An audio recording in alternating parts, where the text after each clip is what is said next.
家家戶戶都不相同，但家家戶戶都會有嘅番茄炒蛋。嗱，我今日準備咗3個番茄、3個雞蛋同埋薑，就係咁簡單。首先番茄呢喺個背面解十字刀，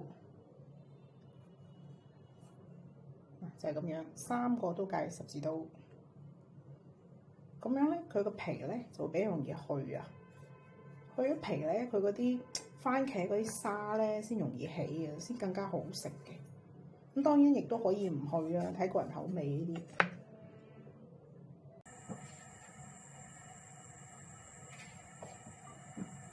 輕輕煮下佢，佢陣間啲皮呢就會收縮噶啦。咁呢個時候處理下啲雞蛋，3隻蛋打落去。秘訣就係攞叉，我中意攞叉嚟搞雞蛋，係因為我覺得佢好容易滑出。你睇超快，落啲鹽調下味啦，少少味精啦，繼續翻滾吧，兄弟！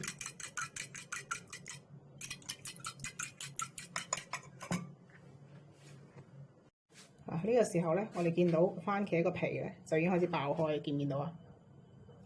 咁皮呢就好容易搣㗎啦。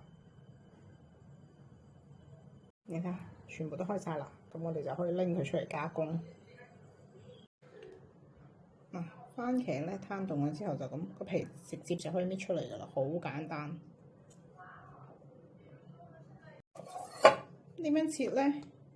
睇個人習慣。我就覺得呢，切粒粒，但係有啲人呢就中意切大啲嘅，咁所以睇個人習慣咯。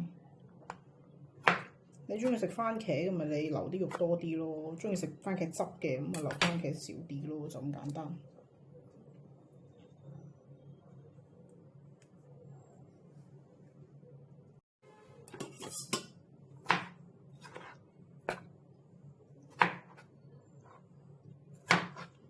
我一般就切到咁嘅程度就 OK 㗎啦，裝起佢。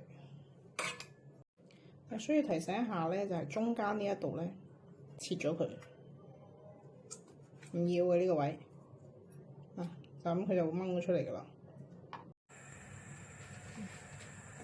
油熱咗之後放落去，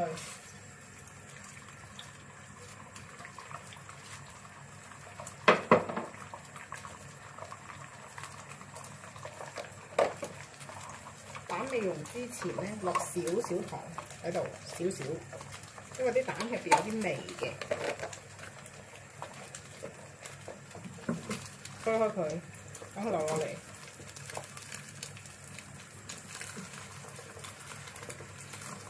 呢度呢唔需要咩技巧，總之就將啲蛋整熟佢就得㗎啦。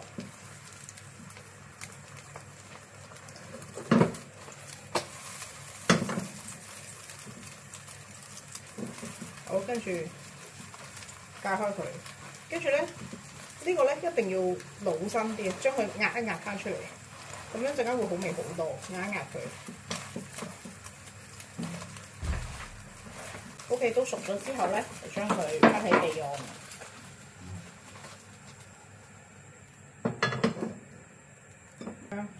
薑片，少少油。其實呢，炒番茄呢，我覺得有人落蒜頭啦，有人落薑啦，有人落葱啦，其實我食唔出有咩區別嘅。不過我師承我阿媽用薑，我一直用薑。油熱之後呢，我哋就可以落番茄啦。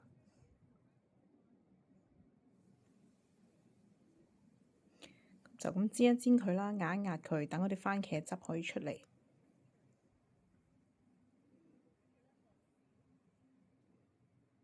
加少少水。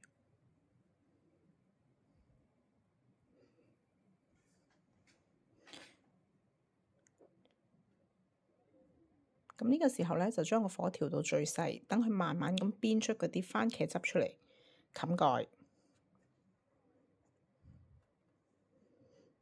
咁大概煮到呢個程度呢，咁我哋就可以開蓋。如果屋企呢係有番茄膏啊，或者番茄醬，可以落少少。如果冇嘅話，都冇所謂嘅。咁落咗嘅話呢，佢番茄味會更濃郁一啲。咁繼續炒下佢啦。咁呢個時候呢，我哋就要調味啦。落少少鹽。雖然咧番茄蛋咧佢係甜口嘅餸，但係咧佢一定要有少少鹽，如果唔係咧個味會有啲寡。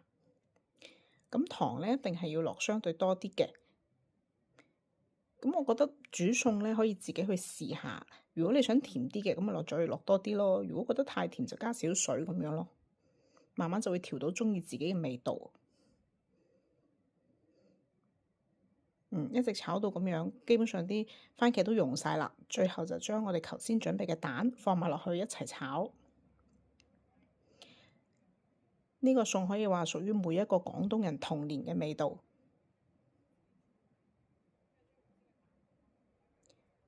關注我啊，我會每日努力更新視頻。